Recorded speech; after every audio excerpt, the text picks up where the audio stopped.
themselves from the shock we realized that the victims were innocent people. That no act of humiliation is moral in response to this crime.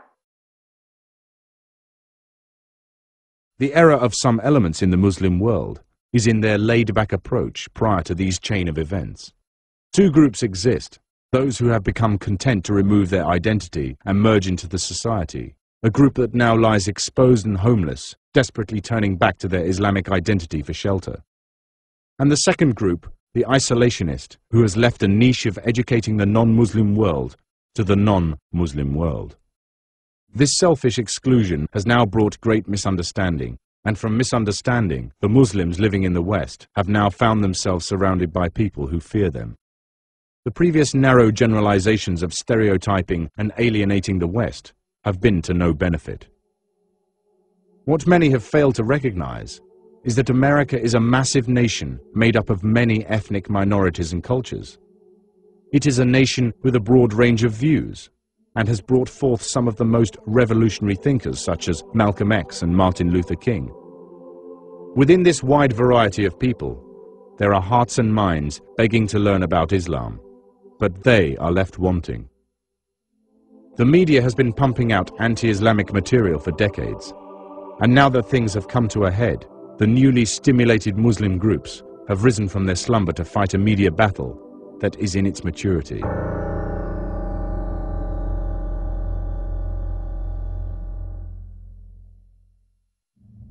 When Hitler came to power, he slowly called for one item after another, until finally his true agenda was revealed. He did not on one sunny day come straight out and profess that all Jews were the enemies of Germany. This sympathy was built up in stages until a frenzy of emotion was created, so unbridled that whatever Hitler declared was acceptable. No one dared challenge him. No one dared question if it was right or wrong. For those who forget history, they are doomed to repeat it. The past, future, and present are invariably linked in a cyclic dance. Nations do not come to power by acts of generosity, nor do they stay there with compassion and sincerity. The jewel of freedom is protected by an army of thieves. Let us not be fooled by the charity arm that they have extended to the Afghan people. Charity has a double edge. It maintains a good public image, and it acts to control people. Starving people make poor soldiers, and they will never bite the hand that feeds them. Freedom for the West means the descent of the Third World. The lifestyles enjoyed in the West are all possible because of a complete world system that keeps certain nations and their people in check. Slavery and such systems enforced by the West on the so-called Third World built up their empires and feed a society bent on maintaining a standard of living by continuous taxation and exploitation. These are the unconfessed secrets of the superpowers of the world. It is a savage, parasitic reality. The US tragedy brought home a concept alien to the American people. The reality of the suffering of the rest of the world for a long time has been far removed from American lives.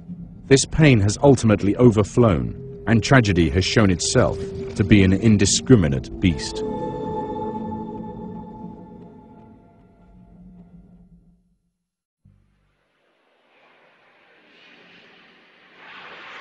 A war has begun, and already the first victims are truth and innocence.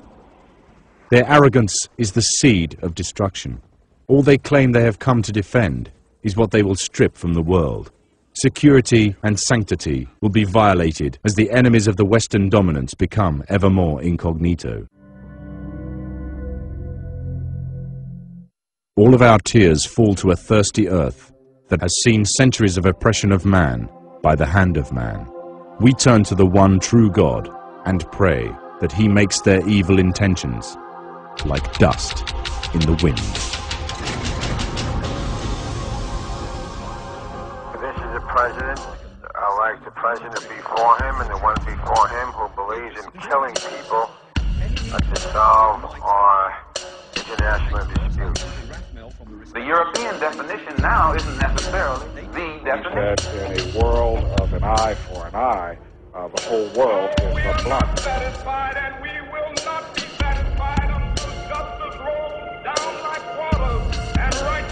like a mighty tree.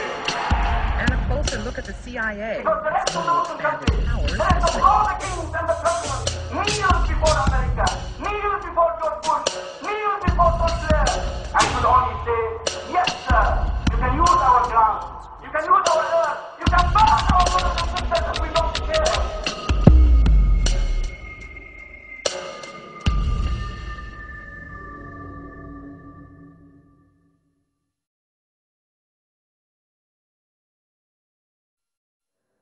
Manuel Noriega helped the Mexican Air Force control the movement of cocaine from Colombia and Bolivia through Panama and into the US. Noriega's life was threaded through corrupt Panamanian politics since the 1960s.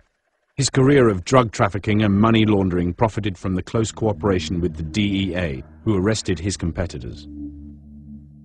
Noriega had enjoyed a long stint on the CIA payroll in return for many services, such as helping the covert wars against Salvadoran rebels and his offer of assistance to Oliver North. Noriega's arrogance later became an embarrassment to the Bush administration. Noriega's reign was concluded when George Bush ordered the Operation Just Cause invasion in December 1989, in what was summarized as the most expensive one-man drug bust in history. General Omar Torrijos preceded him, a populist whose rule was ended in a suspicious 1981 plane crash that some believe was CIA arranged. I understand that people are suspicious of the CIA. Our activities are secret, and accordingly there is not a lot of public understanding of what we do. In the course of recruiting agents to penetrate drug cartels, to break up those groups that bring drugs to the United States, our case officers, our men and women, deal with bad people, very bad people. The CIA had initially emerged as a small operation with limited jurisdiction. However, almost immediately, they would be allowed to operate according to their own laws and with very few restrictions. They were also given the power to undertake covert operations. The question now emerges of who really was in charge.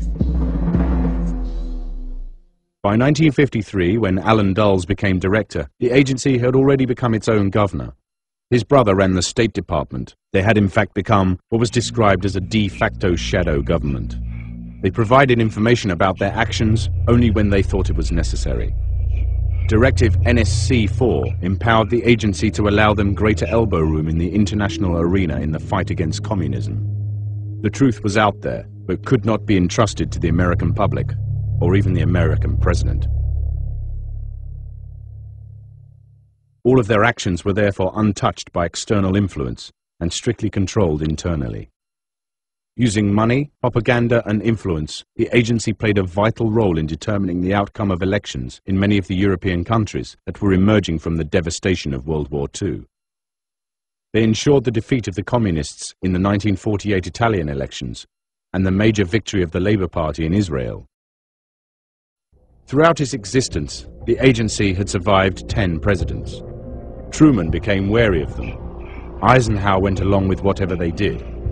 Kennedy was determined to tear them down brick by brick, while Lyndon, like Eisenhower, gave all their operations a rubber stamp. Richard Nixon used the agency for his own dirty tricks operations. After Nixon's resignation, the CIA would be in as much disarray as the country. President Jimmy Carter was to make the first move to ensure that the rules of the US were respected. In 1977, he appointed Admiral Stansfield Turner as director of the agency. They both wanted operatives to concentrate on high-tech information gathering and phase out all of their not-too-admirable operations. Unfortunately, when Ronald Reagan came into power, Turner would be replaced by William Casey, a veteran of the OSS. The agency could now return to dirty tricks, destabilization, and quasi-military covert ops. George Bush was the head of the CIA. And when he came to power, he was beyond the shadow of a doubt the CIA's man at the top. As a CIA top man, and as a president, he was rumored to be involved in some unspeakable covert operations, from involvement in the Kennedy assassination to Irangate. The link between the current President George W. Bush needs close attention. After all, He is his father's son.